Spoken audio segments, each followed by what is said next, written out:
गुरु प्यारी सत्कार योग साथ संगत जी, राधा स्वामी जी।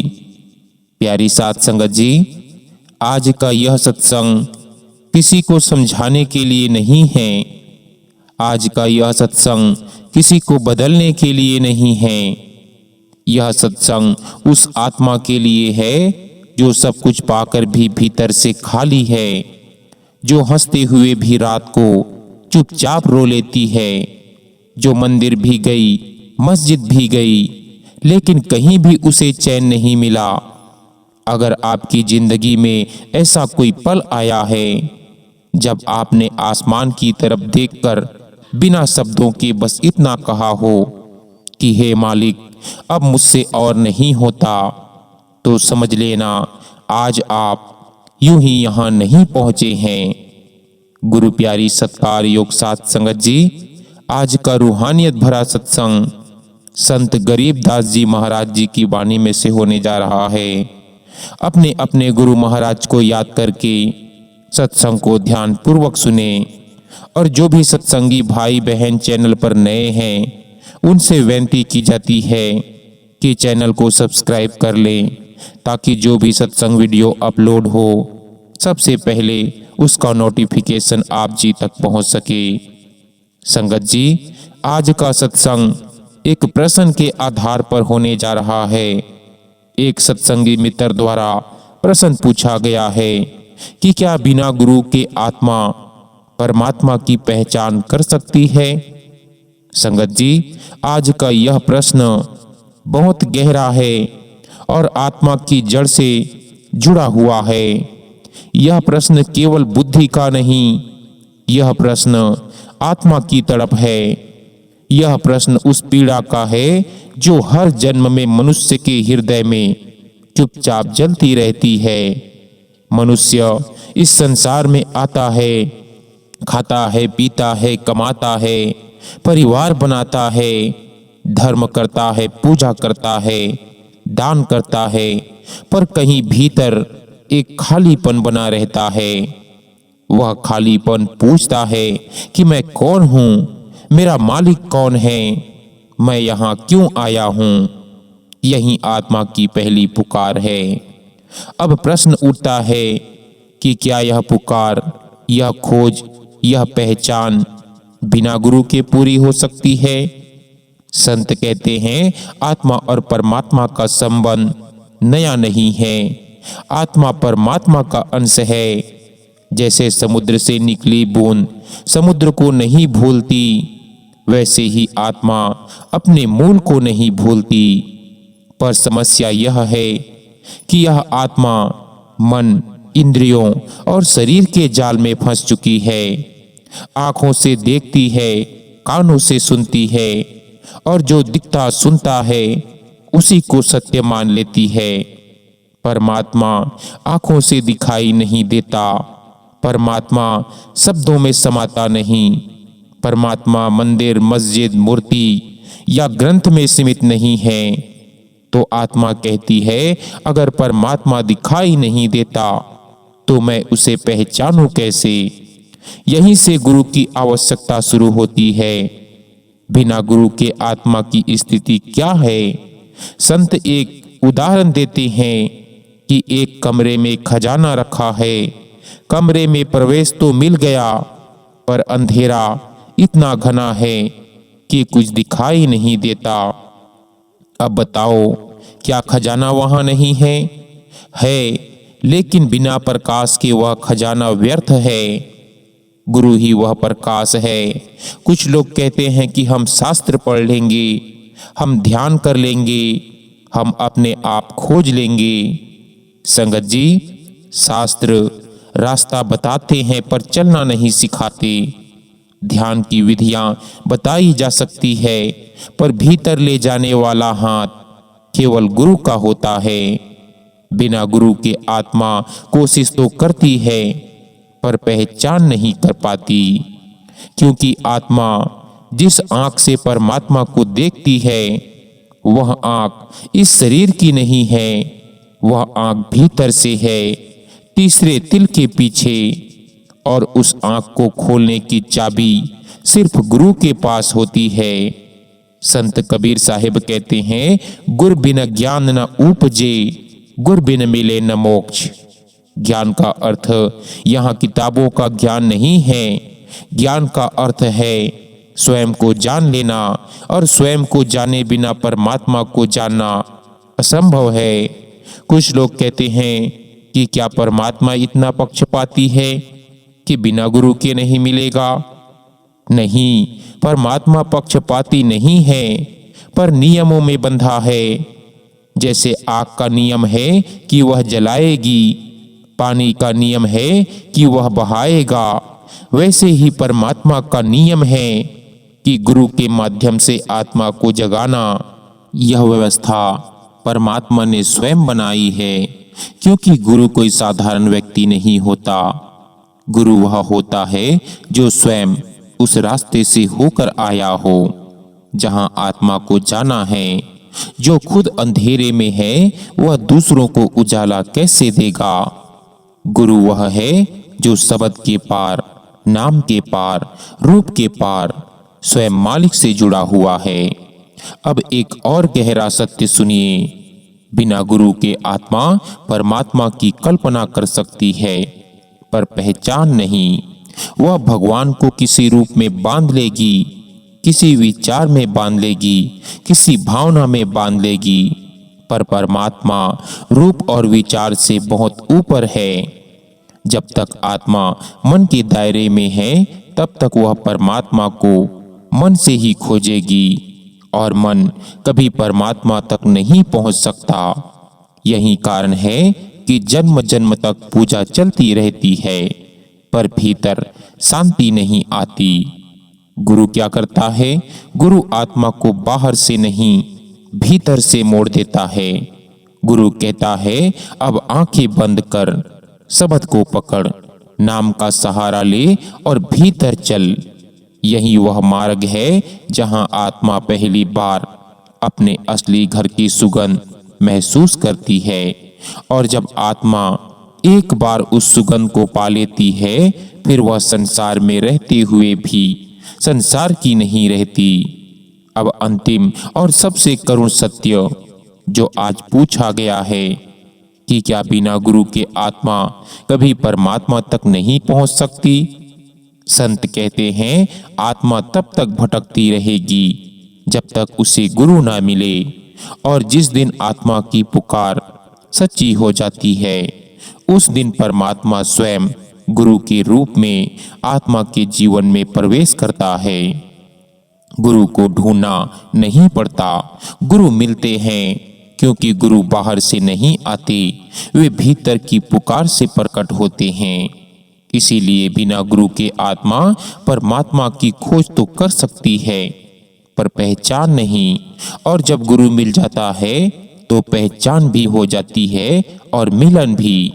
यही जीवन का सत्य है, यही संतों का अनुभव है, और यही आत्मा की अंतिम मंजिल है। गुरु प्यारी सत्कार योग साध संगत जी, आज के सत्संग के वचन हैं, गरीब ऐसा अविगत राम है, आदि अंत नहीं कोई, वार पार की मत नहीं, अचल हिरंबर सोए।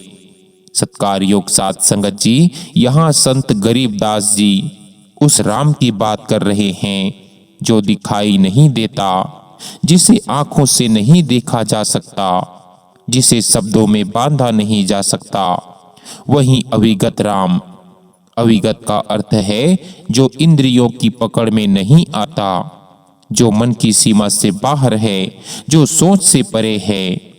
यह राम किसी एक काल में जन्म लेने वाला नहीं, इसका न कोई आदि है न कोई अंत। यह न शुरू होता है न समाप्त होता है। हम जिस संसार को देखते हैं वह आदि और अंत के बीच बंधा हुआ है, लेकिन यह राम समय से भी पहले और समय के भी बाद है। संत कहते हैं कि इस राम की कोई कीमत नहीं लगाई जा सकती। संसार की हर वस्तु का मूल्य है धन का, पद का, शरीर का, रिश्तों का, लेकिन उस राम का कोई मूल्य नहीं, क्योंकि वह अमूल्य है। जो बिक जाए, जो मिल जाए, जिसकी तुलना हो सके वह परम नहीं हो सकता। यह राम अचल है, हिलता नहीं, बदलता नहीं, जन्म मरण से परे है। आपने वाणी में फरमाया, हिरंबर सोए, अर्थात जो स्वयं अपने स्वरूप में स्थित है, जिसे किसी सहारे की आवश्यकता नहीं, जो स्वयं प्रकाश है। संगत जी, हम जीवन भर जिस सुख की खोज करते हैं वह बदलता रहता है, लेकिन संत जिस राम की बात कर रहे हैं वह स्थायी है। वही राम आत्मा का घर है, वही सच्चा ठिकाना है। अब संत गरीबदास जी आगे कहते हैं, गरीब ऐसा अविगत राम है, अगम अगोचर नूर, सुनी स्नेही आदि है, सकल लोक भरपूर। कहते हैं कि यह राम अगम है, जहां तक कोई पहुंच नहीं सकता अपने प्रयास से।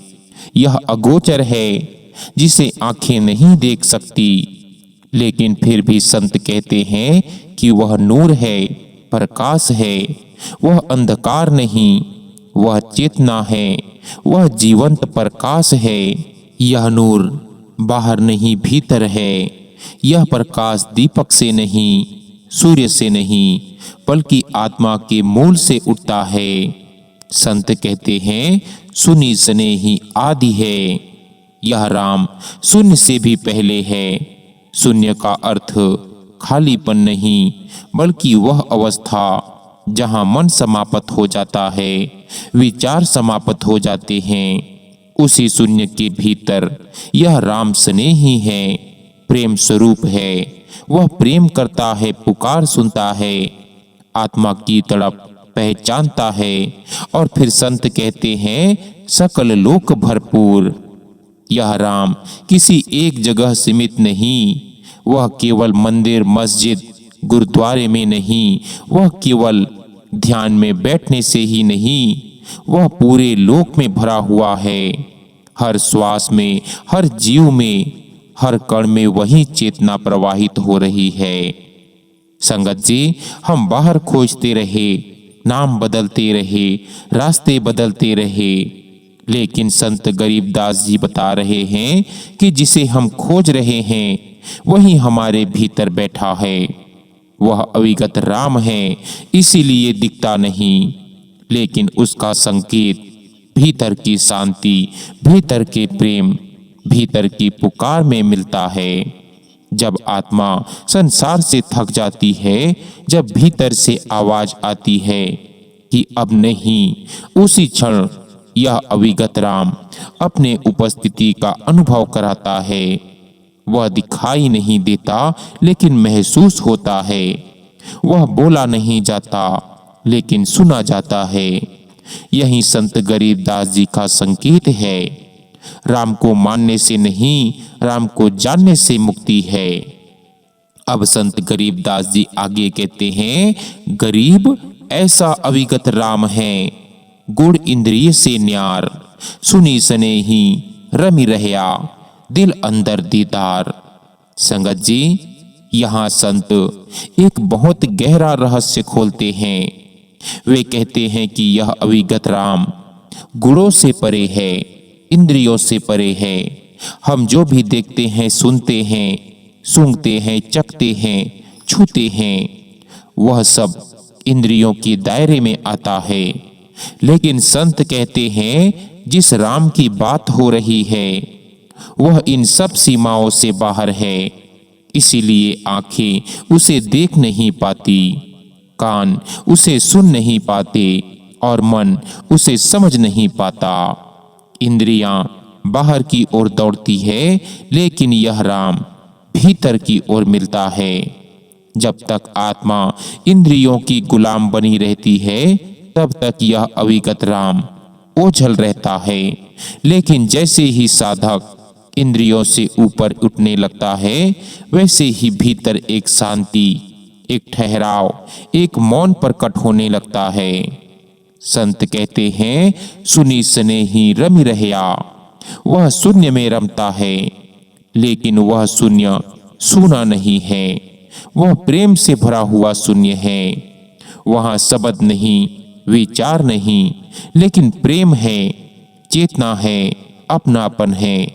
वही अविगत राम वहां रम रहा है। और संत कहते हैं दिल अंदर दीदार। संगत जी, यह बहुत बड़ा वाक्य है। दीदार बाहर नहीं भीतर है। परमात्मा को पाने के लिए कहीं बाहर नहीं जाना पड़ता, बल्कि अपने ही दिल के भीतर उतरना पड़ता है। जब मन शांत होता है, जब विचार थमते हैं, जब अहंकार ढीला पड़ता है, उसी क्षण दिल के अंदर दीदार होने लगता है। वह दीदार आंखों से नहीं, अनुभव से होता है। अब संत गरीबदास जी अगली कड़ी में कहते हैं, गरीब ऐसा अविगत राम है, अपरंपार अल्लाह, कादरनो कुर्बान है, वार पार नहीं था। संगत जी, इन शब्दों में संत गरीबदास जी ने वह सत्य खोल दिया है जिसे समझने में इंसान जन्मों लगा देता है और फिर भी समझ नहीं पाता। यहाँ संत न किसी धर्म की बात कर रहे हैं, न किसी मजहब की, न किसी परंपरा की, बल्कि उस एक सत्ता की बात कर रहे हैं जो हर नाम से पहले थी और हर नाम के बाद भी रहेगी। आपने फरमाया ऐसा अविगत राम है। अविगत यानी जो दिखाई नहीं देता, जो आंखों से देखा नहीं जा सकता, जो मूर्ति में बंद नहीं किया जा सकता, जो शब्दों में समाया नहीं जा सकता, जो कल्पना से भी आगे है। यह राम किसी एक रूप में नहीं आता, किसी एक समय में नहीं बनता। यह वही राम है जिसे कोई अल्लाह कहता है, कोई रब कहता है, कोई ईश्वर कहता है, कोई परमात्मा कहता है। नाम अलग अलग हैं, लेकिन सत्ता एक ही है। और फिर संत कहते हैं अपरंपार अल्लाह। अपरंपार का अर्थ है जिसकी कोई सीमा नहीं, जिसका कोई किनारा नहीं, जिसे न ऊपर कहा जा सकता है, न नीचे, न भीतर, न बाहर, न आरंभ, न अंत। वह ऐसा है जहां हमारी सोच समाप्त होती है, वहीं से उसकी वास्तविकता शुरू होती है। संगत जी, इंसान की सबसे बड़ी भूल यह रही है कि उसने परमात्मा को अपने सीमित दिमाग से समझने की कोशिश की। किसी ने उसे मंदिर में बंद कर दिया, किसी ने मस्जिद में, किसी ने कहा यह मेरा भगवान है, किसी ने कहा वह तुम्हारा नहीं मेरा है। लेकिन संत गरीबदास जी इन पंक्तियों में ही सारी दीवारें गिरा देते हैं। वे कहते हैं वही राम, वही अल्लाह। अलग अलग नाम देकर हमने दूरी बना ली, जबकि वह तो अपरंपार है, सबके पार है। फिर आपने फरमाया कादर को कुर्बान है। यह वाक्य अपने आप में गहरा रहस्य है। कादर यानी सर्वशक्तिमान, सर्वकर्ता, जो सब कुछ करने वाला है, जो कुदरत का मालिक है। संत कहते हैं सब कुछ उसी के लिए है, उसी पर कुर्बान है। यह संसार, यह शरीर, यह सांसें, यह जीवन सब उसी की अमानत है। इंसान कहता है यह मेरा है, वह मेरा है, लेकिन संत कहते हैं कुछ भी तेरा नहीं, सब कुछ उसी का है। संगत जी, जब तक इंसान मेरा कहता रहता है, तब तक वह बंधा रहता है, और जिस दिन वह तेरा कहना सीख जाता है, उसी दिन वह मुक्त होने लगता है। यही कुर्बानी है, यही समर्पण है, यही असली इबादत है। और फिर संत कहते हैं कि वार पार नहीं था, अर्थात उसकी गहराई का कोई थाह नहीं, कोई नाप नहीं सकता। कोई यह नहीं कह सकता कि वह इतना है या यहाँ तक है, वहाँ तक है। ना कोई ऋषि, ना कोई पैगंबर, ना कोई संत, ना कोई अवतार, कोई भी उसकी पूर्णता को शब्दों में नहीं बांध सका। जिसने कोशिश की वही चुप हो गया, जिसने जाना वही मौन हो गया। संगत जी, यह मौन ही उसकी पहचान है। जहाँ शब्द समाप्त होते हैं वहीं से परमात्मा का अनुभव शुरू होता है। जहाँ तर्क टूट जाता है वहीं से श्रद्धा जन्म लेती है। इंसान पूछता है कि वह कहाँ है। संत कहते हैं कि जहाँ तुम नहीं हो वहाँ वह है। इंसान पूछता है उसे कैसे पाऊं। संत कहते हैं स्वयं को मिटाकर। जब तक मैं है तब तक परमात्मा दूर है, और जब मैं मिटता है तब वही अपरंपार अल्लाह आत्मा के भीतर प्रकट हो जाता है। संत गरीबदास जी कोई दर्शन नहीं दे रहे, कोई सिद्धांत नहीं बता रहे, वे अनुभव की बात कर रहे हैं। वे कहते हैं कि यह राम न हिंदू है न मुसलमान, यह न साकार है न निराकार की सीमाओं में बंधा है। यह वह सत्ता है जो सब में है, सबको चला रही है, लेकिन फिर भी सबसे परे है। हम लड़ते रहे मंदिर बनाओ मस्जिद बनाओ, वह मुस्कुराता रहा क्योंकि वह तो दिल में बसता है। हम कहते रहे कि मेरा भगवान बड़ा, वह चुप रहा क्योंकि वह तुलना से परे है। संगत जी, यही अपरंपार का अर्थ है, जिसे मापा ना जा सके, जिसे बांटा ना जा सके, जिसे समझा नहीं केवल दिया जा सके। और जब आत्मा थक जाती है तब कर्मों का बोझ भारी हो जाता है। जब संसार की हर आशा टूट जाती है तब वही कादर, वही अल्लाह, वही राम आत्मा को अपनी शरण में ले लेता है। उसकी शरण में न कोई जाति पूछी जाती है, न कोई धर्म, न कोई अतीत, न कोई पाप पुण्य का हिसाब। वहाँ केवल एक चीज पूछी जाती है, क्या तू थक गया है? अगर हाँ तो आजा। यही संत गरीबदास जी का संकेत है कि धर्म छोड़ो नहीं, लेकिन धर्म के अहंकार को छोड़ दो। नाम नहीं छोड़ो, लेकिन नाम पर लड़ना छोड़ दो, क्योंकि जिसे तुम राम कहते हो उसे कोई अल्लाह कहता है, और जिसे तुम अल्लाह कहते हो वही अपरंपार सत्ता है। जब यह समझ उतरती है तब दिल नरम होता है, तब आंखों में दया आती है, तब भीतर प्रेम जागता है, और उसी प्रेम में वही अविगत राम, वही अपरंपार अल्लाह आत्मा को अपने में समा लेता है। वार पार नहीं था, आपने फरमाया, लेकिन प्रेम में डूबने वाला उसी में पार हो जाता है। संत गरीबदास जी अब देखो अंतिम कड़ी में क्या फरमाते हैं। आप फरमाते हैं, गरीब ऐसा अविगत राम है, कादर आप करीम, मेरा मालिक मेहरबान, रमता राम रहीम। संगत जी, यहाँ संत गरीबदास जी की वाणी की अंतिम पंक्ति ली गई है। यह समझें तो अंतिम पंक्ति नहीं है, बल्कि पूरे आध्यात्मिक मार्ग का निष्कर्ष है।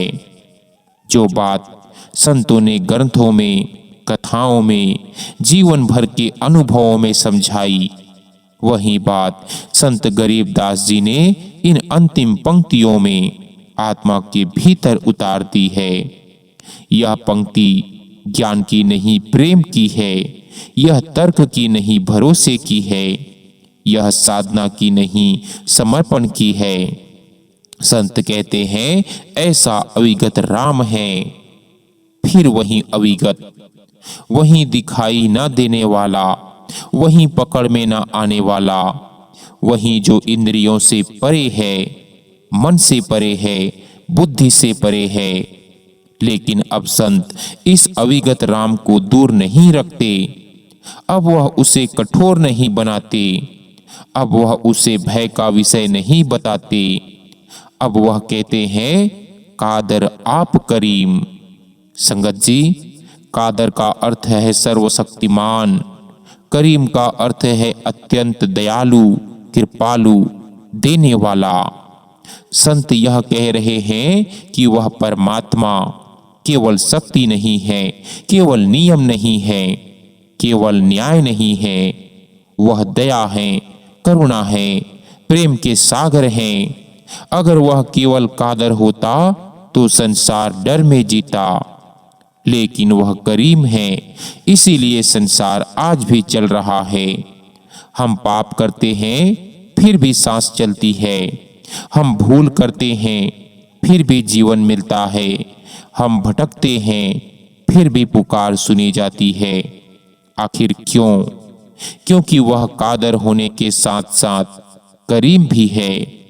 संगत जी, इंसान ईश्वर को अक्सर कठोर समझ लेता है।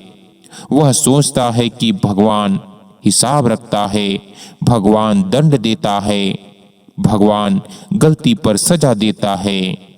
लेकिन संत गरीबदास जी कहते हैं, नहीं, वह मालिक मेहरबान है। इसीलिए तो आपने फरमाया, मीरा मालिक मेहरबान। यहाँ मीरा कोई व्यक्ति मात्र नहीं, मीरा प्रतीक है।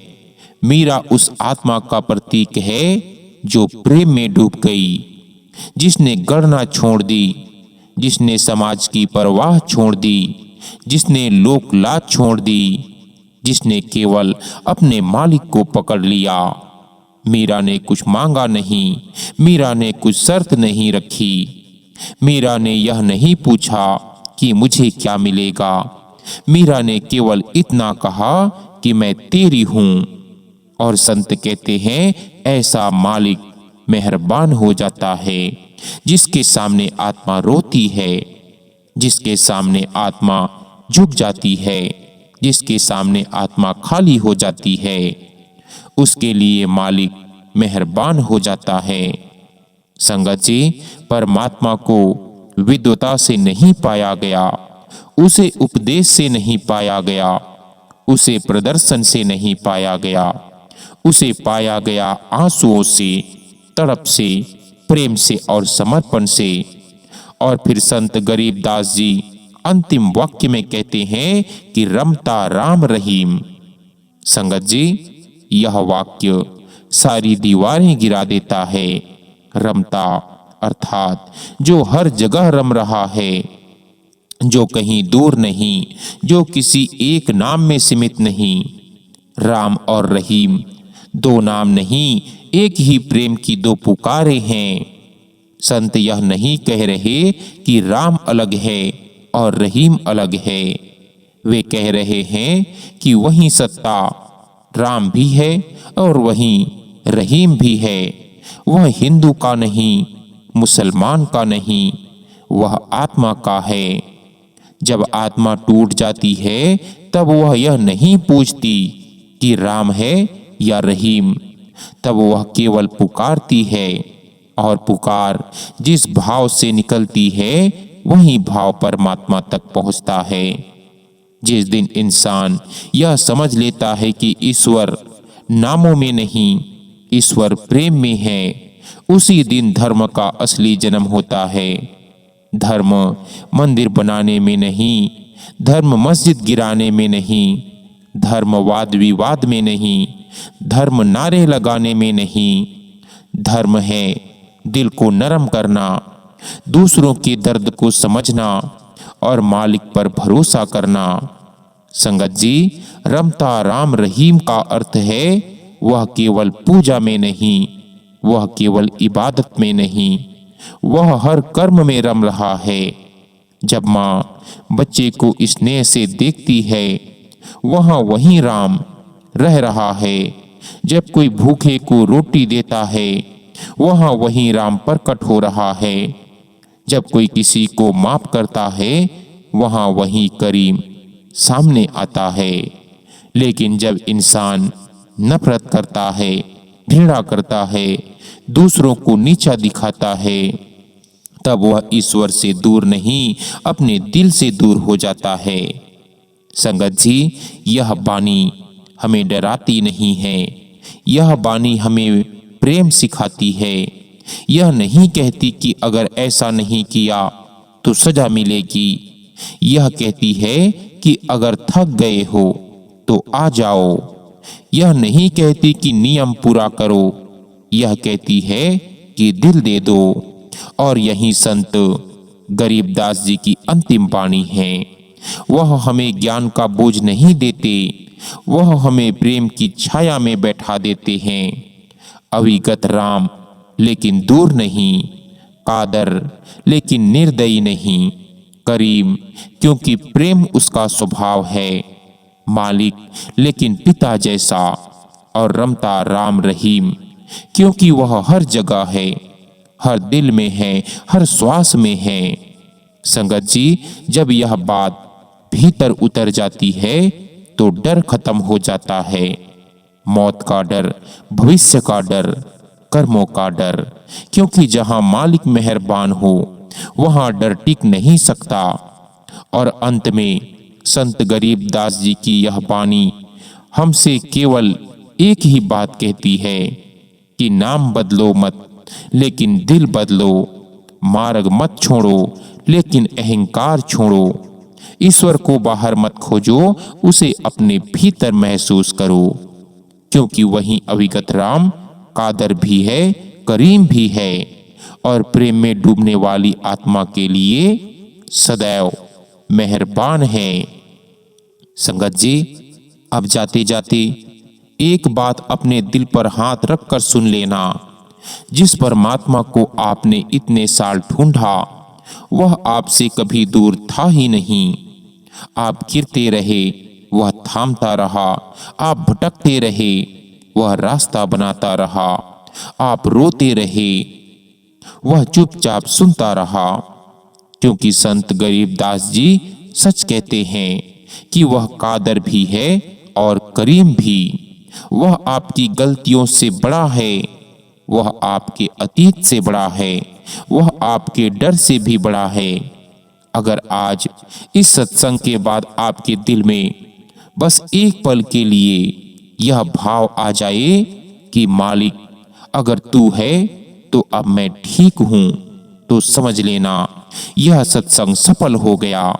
और अगर जाते जाते आपकी आंखों से एक भी आंसू गिर जाए तो उसे पोंछना मत, क्योंकि वह आंसू कमजोरी का नहीं, पहचान का चिन्ह है। वह संकेत है कि अविगत राम ने आज आपको छू लिया है। और जिस आत्मा को राम रहीम छू ले उसे फिर दुनिया कभी अकेली नहीं छोड़ती। सो गुरु प्यारी सत्कार योग साथ संगत जी, आज का यह रूहानियत भरा सत्संग यहीं समाप्त होता है। विनती है कि जो भी सत्संगी भाई बहन चैनल पर नए हैं, रोजाना सत्संग सुनने के लिए चैनल को सब्सक्राइब जरूर कर लें जी, और बेल नोटिफिकेशन को ऑल पर जरूर प्रेस कर लीजिएगा, ताकि जो भी सत्संग वीडियो अपलोड हो सबसे पहले उसका नोटिफिकेशन आप जी तक पहुंच सके।